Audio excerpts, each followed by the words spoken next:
یوسف علیہ السلام نے کہا جب تیرے بدن کو بنانے والا اللہ، تیرے بدن کو کھلانے والا اللہ، تو تیرے جسم پر تیری مرضی نہیں اللہ کی مرضی چلے گی۔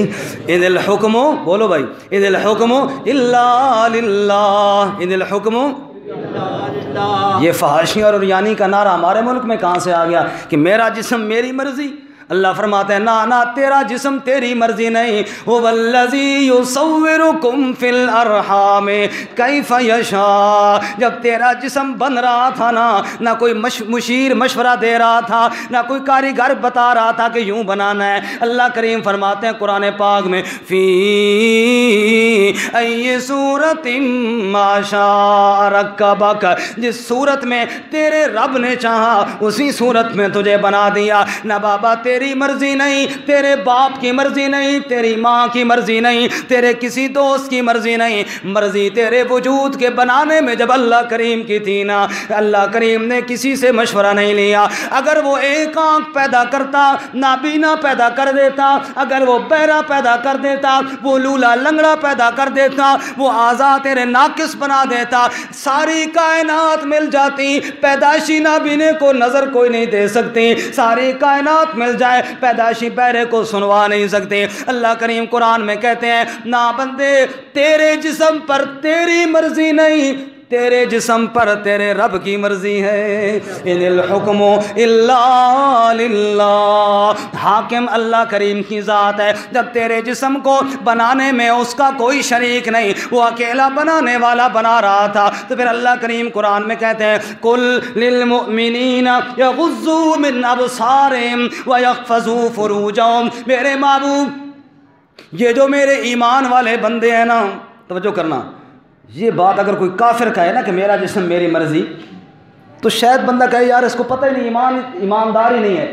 اور ملک ہو اسلامی جو لا الہ الا اللہ کے نام پر بنایا گیا ہو، وہاں کوئی بات یہ کہے تو بات سمجھ سے بال آتا رہے۔ توجہ کرنا، اللہ فرماتے ہیں قل للمؤمنین، کہہ دے میرے پیغمبر ایمان والوں کو، کافروں کی بات نہیں، للمؤمنین ایمان والوں سے کہہ دے یہ جو تمہارا جسم ہے اس کے اندر جو میں نے آنکھیں بنائی ہیں، یغضوا من ابصارہم، ان آنکھوں پہ میرا امر چلے گا، میرا حکم چلے گا، ان آنکھوں کو غیر محرم کی طرف اٹھانے سے بچا لیجئے۔ وقل للمؤمنات، میرے پیغمبر کہہ دے ایمان والی عورتوں کو یغضضن من ابصارہن، وہ بھی اپنی نگاہوں کو چھپا کے رکھیں، ان کے جسم میں جو آنکھیں ہیں نا، میرا حکم ہے ان کو چھپا کے رکھیں، جھکا کے رکھیں۔ اور میرے پیغمبر یا ایھا النبی قل لازواجک وبناتک ونساء المؤمنین یدنین علیہن من جلابیبہن، اے میرا پیغمبر اپنی بیٹیوں سے، اپنی بیویوں سے،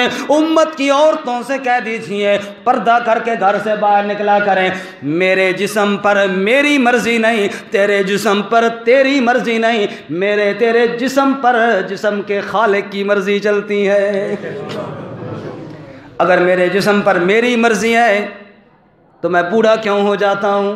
میرے جسم پر میری مرضی ہے، میں مہندی لگا لگا کے تھک گیا پھر میرے بال سفید کیوں ہو جاتے ہیں؟ میرے جسم پر میری مرضی ہے، میں بیمار کیوں ہو جاتا ہوں؟ میرے جسم پر میری مرضی ہے، میں مر کیوں جاتا ہوں؟ نا بابا میرے جسم پر میری مرضی نہیں، ان الحکم الا للہ۔ یوسف علیہ السلام کہتے ہیں حکم صرف اللہ کا چلے گا، ہمارا اللہ تعبدوا الا ایہ، اسی اللہ نے حکم دیا ہے اس دھرتی پر اللہ کے علاوہ کسی کی عبادت نہ کر۔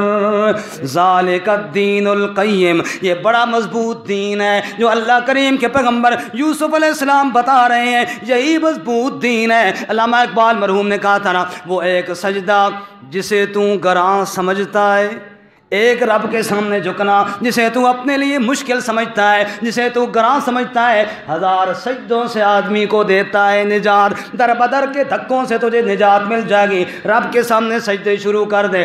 فرماتے ہیں ذالک الدین القیم، یہی مضبوط دین ہے، ولیکن اکثر الناس لا یعلمون، لیکن اکثر لوگ جانتے نہیں ہیں۔